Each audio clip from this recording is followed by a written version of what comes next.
What is going on, guys? Welcome back to another video here. It's been a while since I've been a video, but as I said, I'm very busy until the second week of May when more content will start to come out. But you know what? Gotta bring some content to you. It's gonna be one of two videos that is really coming in the next week or two, and it's gonna be the Champions League semi-final predictions. I'll also do it for the Europa League, but here are the Champions League semi-final predictions. Yeah, let's get right on into it. First, let's quickly recap the quarterfinals here. As we see, we had the PSG Bayern rematch from last year's final, and PSG win on the away goals. Honestly, I think PSG deserved to win this. They played better, I think, in the first leg. Second leg, PSG probably should have gotten a goal. Neymar had so many good chances. Same for Mbappe. But in the end, PSG got through, and I mean, I knew Bayern didn't have Lewandowski. I predicted Bayern. I got it wrong. If Bayern had Lewandowski, I think that Bayern could have gone through, simply because only one goal could have decided this. And I think with Lewandowski, they would have been a bit more clinical. But that was actually the only tie I got wrong as we moved to Chelsea-Porto. Yeah, usually there's an underdog in the semifinals every year, like a really big underdog. This year, there wasn't really any underdog. Porto was really the last remaining one. And I mean, they won the second leg because of Taremi's insane bicycle kick, but Chelsea went through as expected, and is what I said. Real Madrid, Liverpool, rematch of the 2018 final. We got some rematch of the finals here. Real Madrid won the first leg deservedly, and then the second leg was kind of just played off in a 0-0 draw. Real Madrid go through, as I predicted. And then Man City, Dortmund. Man City at this time looking at obviously the best team in the league, or not in the league, in the world really, arguably. And Dortmund, yeah, they got Haaland, Sancho, but most people were saying Man City. I said Man City, and they won both games 2-1 and advanced. So we got a semifinals. You've got Real Madrid versus Chelsea and PSG versus Man City. We got the only Spanish team left against Chelsea, and we got the big French powerhouse versus the big English powerhouse right now. And these games are interesting. We can start with Real Madrid versus Chelsea here. We got two teams that really, people are saying this is the underdog team. People are saying PSG and Man City are the big ones left, but you never know. We'll look at this, some insights here, but this is the fourth European meeting between Chelsea and Real Madrid. They faced a couple times, such as in the Super Cup final, Winners' Cup final, and Chelsea have actually gotten the better of them. And Chelsea have faced, or Real Madrid have faced Chelsea more than any other side without winning. 1 draw and 2 losses. I don't know.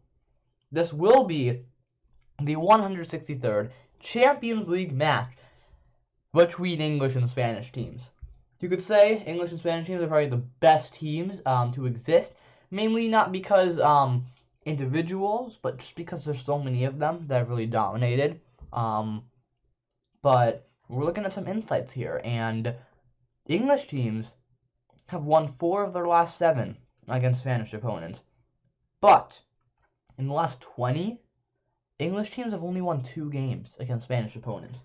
That is only for all Spanish opponents and English opponents. This is simply Real Madrid and Chelsea, but it's interesting insights here. Now, going into this game, we see a Real Madrid team who almost didn't qualify out of their group in Champions League at the beginning of the season, and now they find themselves with Zinedine Zidane, who is no longer under pressure, and he, gotta give him credit, managing Real Madrid to get this far into the Champions League with all the injuries they had. No Ramos, no Varane, Hazard been injured, Benzema's been injured sometimes, Asensio. You got a lot of players injured. And they made it to the semifinal of the Champions League while staying in the title race. As I'm recording this, Real Madrid is just 1 point back from Atletico. Atletico have not played their game against Athletic Club yet. I'm recording that actually right before it. But you got this Real Madrid team who's in, they have a good opportunity to win 2 trophies here. But we'll see what happens. We got Chelsea here, who, Chelsea, they made it to the semifinals. They're now under Tuchel as Lampard was sacked, and Chelsea also find themselves in a top 4 race between kind of them, West Ham, and Leicester. And 2 of them out of the 3 will get in the top 4, similar to last season, except replace West Ham with United. This is going to be an interesting game. Real Madrid, actually, I was looking at this the other day. If we go to Real Madrid, they have a lot of draws in them. 0-0 here, 0-0 here, 0-0 here. But besides that, if you're really looking at this, the last time Real Madrid just lost a game, ever, just lost a game, was on January 30th. And this was during their kind of bad run here where they lost in the Copa del Rey, and then they lost to Levante, and they lost in the Supercopa de España semifinal. And it's been a while. I'm recording this on April 25th. It's been almost 3 months since Real Madrid have lost a game. They just have a lot of draws in them. Same thing kind of goes for Chelsea. If you look at Chelsea, they really don't lose many games. Could you say that Porto was a game they lost? Yes, but how much did it really matter? They're very similar to Real Madrid, I think, in 2021. They don't lose a lot at all, if any, but they have a lot of draws in them. 0-0 against Brighton. Porto, I'm not going to really count that. You do have the occasional loss against West Brom, but then you see a win here, win-win, but you see draws against Leeds, United, Southampton, but you see a lot of wins. Their last big loss really was against West Brom, and before that loss against West Brom has really shocked many people.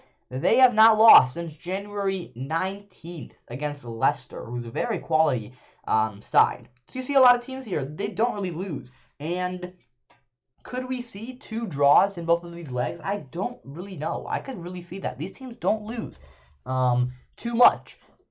But it's going to be interesting. The first leg is going to be in the Bernabeu, and the second leg will move on to England. It's hard.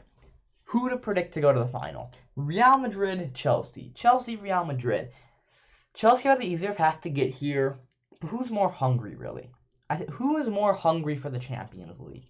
Personally, I think it's Chelsea, because you have Thomas Tuchel, who was at PSG winning all the trophies except the Champions League. He still wants that.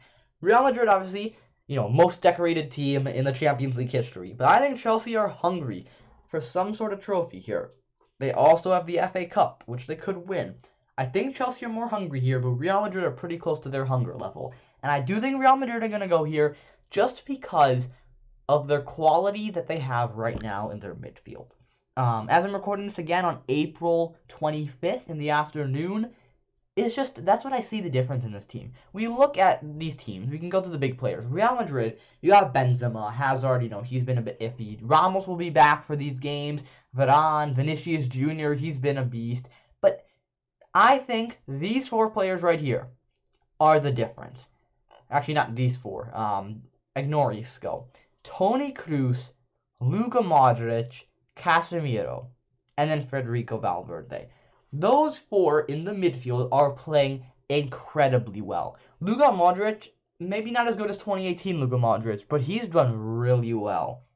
Got Toni Kroos, Casemiro, and Valverde back from injury. That's what I see the difference between these 2 sides. You also got Ramos, who's a very good leader, coming back to the side, which is big. Chelsea, though, they got their own players. You got Timo Werner, who recently scored to beat West Ham in a very critical game. You got Pulisic, Ziyech, Mount, Havertz, Mendy, who's really, I think he has better stats than Czech in his first few games. And Kante, Kepa, Thiago Silva. You got quality players, but if you're comparing Kroos, Valverde, Casemiro, whoever you want to put in the midfield, Modric, and you're comparing that to Jorginho, Mount, Havertz, they're good, and N'Golo Kante, I don't see how Real Madrid's midfield is going to lose to this Chelsea's midfield. And that's what I see the difference here, and that's why I'm saying Real Madrid go through. And I will not be surprised if it's 1-0 on aggregate at the end of both legs. I can see a draw in one of these and then a win for Real Madrid. It's going to be close, but I'm going with Real Madrid to book their spot in yet another Champions League final.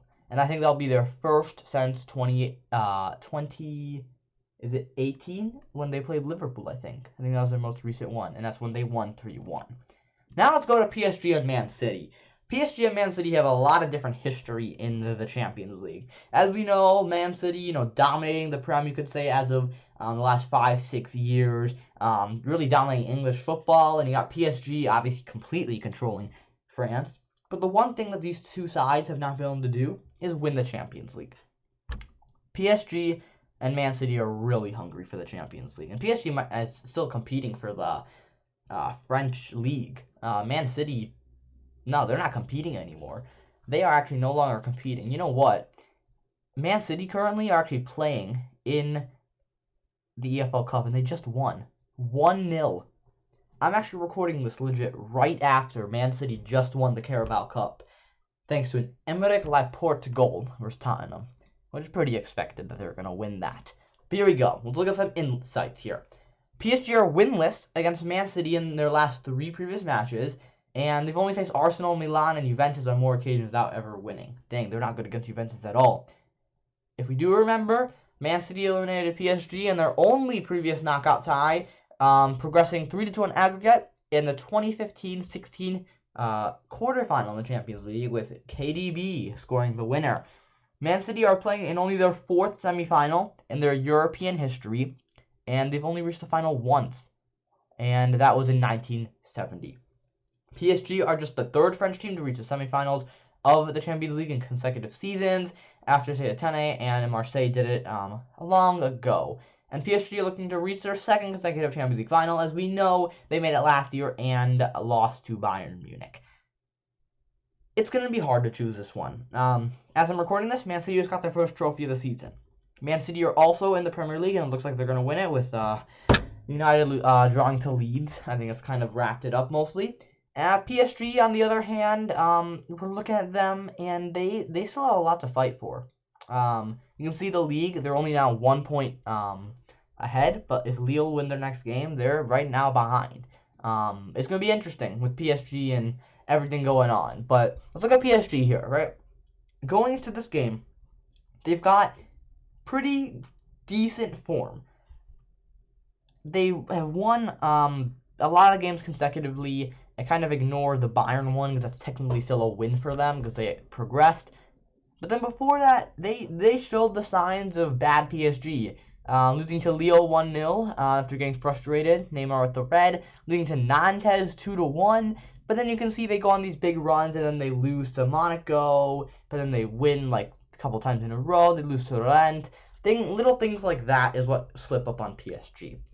We look at Man City now, and Man City have been brilliant. But you could say that Man City are having a slump right now. Because before they just won this Carabao Cup final and beat Villa in a iffy game, they lost to Chelsea in the FA Cup semifinals. They lost to Leeds, and Leeds were down a player. But then before that, look at this. Win. You could go all the way back, all the way to the beginning of the year. And they have all wins. Everywhere. Everywhere there's wins. Except when they play Man United. Of course. That was an amazing game. We're looking at this here. Man City versus PSG. Who's going to make the final? You know what? I think Man City can break the curse this year. I'm going with Man City. And this is why. I think there's some key players on Man City that are going to change the game. And it starts, just like Real Madrid, it starts in the midfield for this team. Kevin De Bruyne, Phil Foden, Ilkay Gundogan. De Bruyne is one of the best midfielders in the world. If he scores, if he doesn't score, he creates chances, he moves the ball forward, he knows how to dominate the midfield. Phil Foden, arguably the best youngster in England, one of the best maybe in the world, you could say, depending on your perspective. Ilkay Gundogan, very underrated. He's done really well in 2021, scoring lots of goals. You got players like Sterling, who really hasn't had a great history with the Champions League. We got Mahrez, Rodri, Jesus, Ederson, Stones, Diaz, all those things. Man City, I think that midfield is going to be very important. But PSG has got their own players. They got, obviously, Di Maria, Navas, Icardi, Keane, Marquinhos, Verratti, but most importantly, Neymar and Mbappe. I'm going with Man City to progress, mainly because I don't see Neymar and Verratti turning up for this game. And I see players like De Bruyne and Mahrez turning up for these big games. I think Mbappe is going to do really well. He's actually doing really well in the Champions League this season. Second, I think, in goals behind Haaland. But I'm going with a Man City win here, which sets up a Man City versus Real Madrid final. those are my predictions. Man City to beat PSG, Real Madrid to beat Chelsea. Quickly, let's take a look at some stats in the league here. Haaland looks like he's going to get the golden boot unless Mbappe provides a masterclass. You don't know. And they got a bunch of eliminated players, even Rashford still here. Wow. Neymar could go up, Giroud. Yellow cards is not really important. Red cards, all those things. They're not even showing assists. Well, that's going to be it for this one, guys. I hope you guys enjoyed. Drop down in the comment section, what do you think? Who do you think is going to progress? I'm going Real Madrid and Man City, but you know what? I'm fine with any of these teams winning it, honestly. Probably Real Madrid is my favorite team just because I'm not a fan of Chelsea and Man City as I'm a United fan, and I'm never really a fan of PSG. But we'll see what happens. I hope you guys enjoyed. Subscribe for the content, like the video, like because I was before. Europa League video coming in a couple days after this, and I'll see you then. Bye-bye.